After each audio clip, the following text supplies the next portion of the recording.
শুভ দুপুর বন্ধুরা, কেমন আছো তোমরা সবাই? আশা করবো তোমরা সবাই ভালো আছো, আর তোমাদের ভালোবাসায় আমি অনেক ভালো আছি। আর এই দুপুরবেলার থেকে ভিডিওটা স্টার্ট করলাম।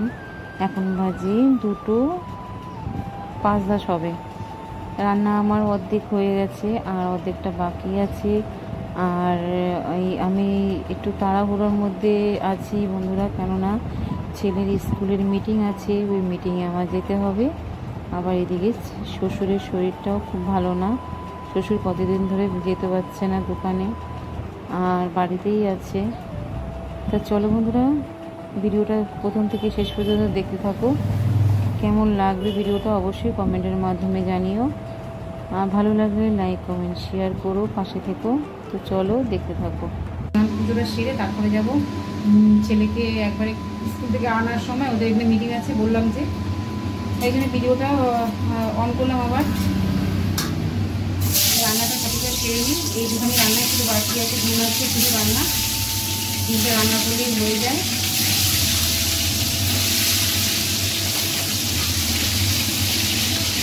আর তিনটে রান্না বসিয়ে দিয়ে আমি ঘরটা মুছে নেবো, তারপরে আমি স্নান করে তুলে নেবো।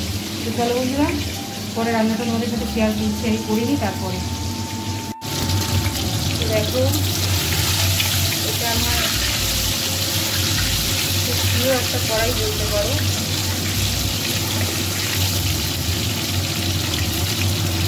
এই কড়াইটাতে আমি রান্না করে থাকতে পারি, কেননা এই কড়াইতে প্রচুর পাতলা, তো তাড়াতাড়ি সাথে রান্না হয়ে যায়, বুঝেছো? যার জন্য এই কড়াইটা আমি থাকতে পারি না। ভালো কড়াই আছে, কড়াইটা মাঝে মাঝে বারবার করি, কিন্তু এই কড়াইটাতে বেশিরভাগ রান্না করি, কেননা তাড়াতাড়ি হয়ে যায়। অনেক পাতলা হয়ে গেছে কড়াইটা।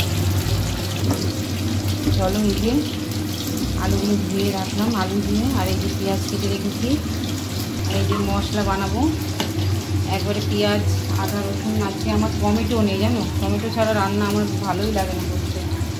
আমি বললাম শ্বশুরের শরীরটা ভালো নেই, তাই জন্য বাজারেও যেতে পারিনি। তো যাই হোক, এই দিয়ে করি।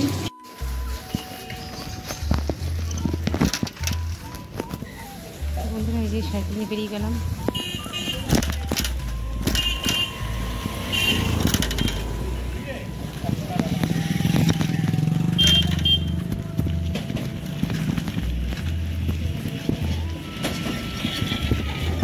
ছেলের স্কুলে যাচ্ছি এখন সাইকেল নিয়ে। দেখো, সাইকেলে নিয়ে যাচ্ছি এখন, রান্না নিয়ে হাঁপিয়ে যাচ্ছি। চলো, রাস্তার অবস্থা দেখো, কিরম রাস্তা, জঘন্য, বৃষ্টি আর বৃষ্টি, সাইকেল চালাতেও ভয়। তো বন্ধুরা, এই যে বাড়িতে ফিরলাম, ছেলেকে নিয়ে বাড়িতে ফিরলাম। অনেকটা সময় ওখানে মিটিং হলো, তাই যাই হোক, এখন চলো খাবো। আর রান্নাটা তোমাদের সাথে একটু আবার দেখিয়ে নিই, চলো। তো এই দেখো, এটা হচ্ছে ভাত, আর এই যে লাউ দিয়ে ডাল করেছি, আর এই হচ্ছে লেবু, আর এটা 5 মিশালি তরকারি, এটা দিয়ে, আর এই হচ্ছে ডিমের কারি।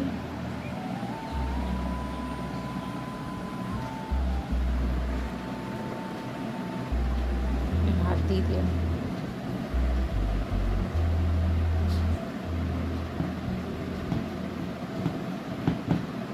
খাওয়া দাওয়া সেরে ছেলেকে বিকেলবেলায় পড়াতে দিয়ে এসেছি, প্রাইভেটে দিয়ে এসে আবার সন্ধ্যের সময় নিয়ে আসলাম। নিয়ে এসে আমিও বাড়িতে একটু ছেলেকে পড়িয়ে নিলাম।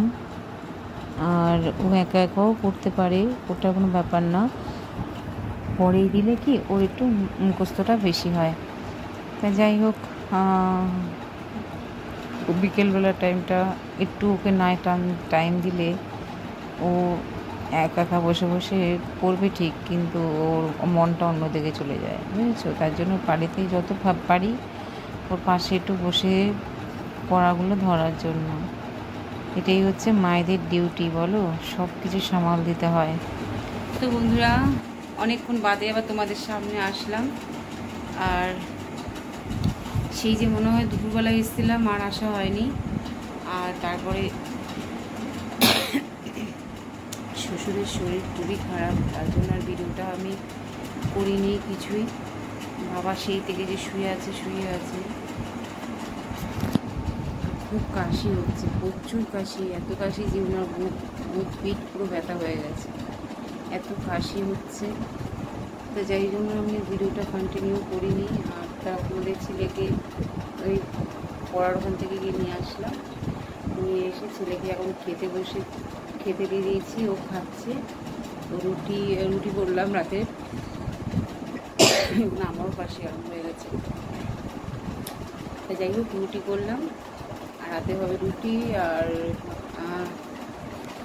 যাই হোক, রাতে রুটি করেছি আর ডিমের কারি। তাই আমি ওকে জিজ্ঞাসা করলাম ভাত খাবি না রুটি খাবি? ও বললো যে মা তাহলে রুটি দাও, তাই রুটি খাচ্ছে এখন। চলো, এই যে রুটি খাচ্ছে,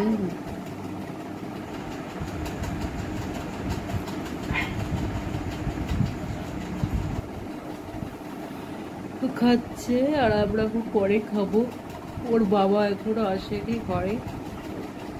ঘরে ঢোকেনি এখনো। তা ওর বাবা আসুক, তারপর সবাই মিলে একসাথে বসে খেয়ে নেব। তো চলো বন্ধুরা, ভিডিওটা আজকে আমি এখানেই শেষ করলাম। ভালো থেকো, সুস্থ থেকো, টাটা, গুড নাইট, শুভরাত্রি।